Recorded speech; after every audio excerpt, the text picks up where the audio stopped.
ಸಂಕ್ರಾಂತಿ ಹಬ್ಬದ ಹಾರ್ದಿಕ ಶುಭಾಶಯಗಳು.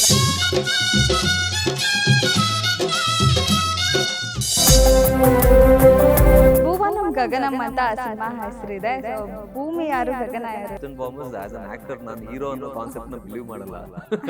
ನಾನು ಪ್ರತಿ ಸಿನಿಮಾ ನೋಡಿದ್ರು ಅದರಲ್ಲೂ ಪಾತ್ರ ಮಾಡಿದೀನಿ ಅಂತ ಅನ್ಸುತ್ತೆ ನನಗೆ. ಸರ್ ರೊಮ್ಯಾಂಟಿಕ್ ಇದಾರೆ, ಇವ್ರು ತರಲೇ ಇದಾರೆ ಆನ್ ಸ್ಕ್ರೀನ್ ಮಾತ್ರ ರೊಮ್ಯಾಂಟಿಕ್ ನಾವು. ಓಕೆ, ಸೊ ಹಾಗಿದ್ರೆ ಕಟ್ ಅಂತ ಹೇಳಿದ ತಕ್ಷಣ ಚೇಂಜ್.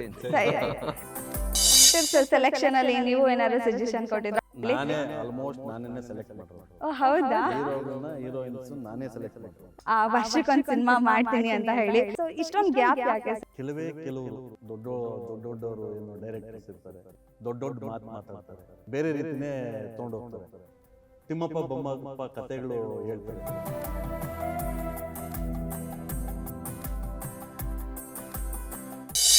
ಟಾಲಿವುಡ್ ಅವ್ರಿಗೂ ಹೋಗಿ ಬಂದಿದ್ದೀರಾ, ಹೇಗಿತ್ತು ಎಕ್ಸ್ಪೀರಿಯನ್ಸ್? ಖುಷಿ ಅಲ್ವಾ? ಎಷ್ಟು ದೂರ ಹೋದ್ರು ನಾವು ನಮ್ಮವರು, ಇಲ್ಲಿ ಮಂಡ್ಯ ಮೈಸೂರಿನವರು, ಹಳ್ಳಿಯವರು ಅನ್ನೋ ಫೀಲಿಂಗ್ ಇದೆಯಲ್ಲ, ಚೆನ್ನಾಗಿದೆ. ಯಾರು ಥಿಯೇಟರ್ ಒಳಗಡೆ ಸಿನಿಮಾ ನೋಡಕ್ಕೆ ಅಂತ ಫೆಬ್ರವರಿ 14 ಬರ್ತಾರೆ, ಆ ಪ್ರತಿಯೊಬ್ಬರಿಗೂ ಕೂಡ ಈ ಸಿನಿಮಾ ಬೇರೆ ಒಂದು ಬೇರೆ ಲೋಕನೇ. ನೀವು ಹಬ್ಬ ಎಲ್ಲ ರಂಗೋಲಿ ಎಲ್ಲ ಹಾಕ್ತೀರಾ, ಅಡ್ಗೆ ಎಲ್ಲ ಮಾಡಿ ಸೆಲೆಬ್ರೇಟ್ ಮಾಡ್ತೀರಾ? ರಂಗೋಲಿ ಹಾಕ್ತೀನಿ, ಬಟ್ ಅಡ್ಗೆ ಎಲ್ಲ ಅಮ್ಮ ಮಾಡ್ತಾರೆ. ಸೈಲೆಂಟ್ ಕ್ಯಾರೆಕ್ಟರ್ ಅಂತ ಹೇಳ್ತಾ ಇದ್ರು. ಸ್ಟ್ರಾಂಗ್ ಕ್ಯಾರೆಕ್ಟರ್ ಆಕ್ಚುಲಿ, ಅಂದ್ರೆ ಅಗ್ರೆಸಿವ್, ಸ್ವಲ್ಪ ಅನ್ಸಿದ್ದನ್ನ ಮಾಡುವ. ಸಿನಿಮಾ ಕೂಡ ಫೆಬ್ರವರಿ 14 ಲವರ್ಸ್ ಡೇ ರಿಲೀಸ್ ಆಗ್ತದೆ, ಏನ್ ಹೇಳ್ತೀರಾ? ಅದ್ರ ಬಗ್ಗೆ ಹೇಳೋದಿಷ್ಟೇ, ಯಾರಿಗೆಲ್ಲ ಪ್ರಪೋಸ್ ಮಾಡ್ಬೇಕು ಅಂತ ಅನ್ಕೊಂಡಿದ್ರೆ ಅವ್ರನ್ನ ಫಸ್ಟ್ ಸಿನಿಮಾ ತೋರಿಸಿ. ಪ್ರಪೋಸ್ ಮಾಡಿದ್ರೆ ಗ್ಯಾರಂಟಿ ಹುಡುಗಿ ಹೋಗ್ತಾರೆ. ಸೊ ಟಪ್ ಅಂತ ಪ್ರಪೋಸ್ ಮಾಡಿದ್ರೆ ಓಕೆ ಆಗ್ಬಿಡುತ್ತೆ.